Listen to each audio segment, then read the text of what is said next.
start solenoid and 2 power wires there for power to the control module and the battery, I believe. And then you had that really didn't connect to the thing, to the motor, but that was your choke solenoid. So that's about it. Basically just reverse it now to get it back together. I was correct. It does not come with that motor bracket to mount it to the base. So that's got to come off, which is another good reason why you want to take all the oil out of this thing. Right there's chunks, you can see it. Those shavings right there are going to be your rings.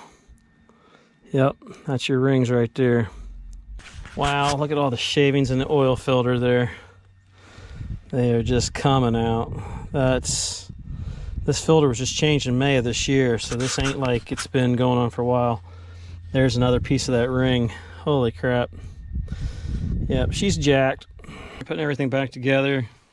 Got our pressure switches, temperature switch, magneto, all that's in there. Got our starter wires, ground lugs, battery cable, all that's in place. Got our servo control wire tied here to that loom right here. Those have a tendency sometimes to fall out. Popped it off there. Got her back to here. And just rotate it. Get it lined up. And there you go. It's back together. Everything's connected. There we go. First time. Haven't even started yet. Here we go.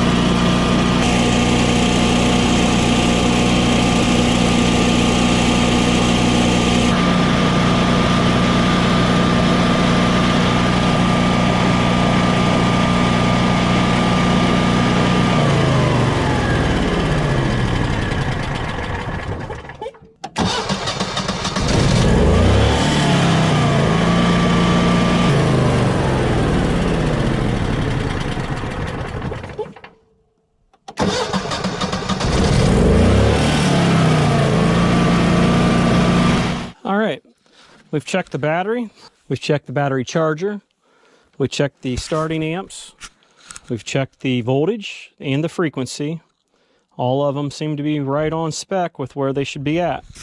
So the only last thing I want to do is double check my oil level. You gotta give it a second, let it drain down. These sometimes are very hard to read, which is why they got the double notches. It's just below the notch. We'll give it a little drink and then we'll call her happy. I just leave that there for the customer. Because it's an air-cooled motor, it will burn oil.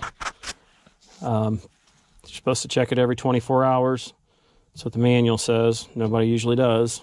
You don't want to shut down on low oil because damage could have already happened by that time. That's kind of a fail-safe. Look underneath, make sure no oil's draining out of the bottom of it. Does not appear to be. I'm going to wire tie these wires right there. There's that. All right, if you liked the video, please like, share, and subscribe. Don't forget to check down in the description area down below.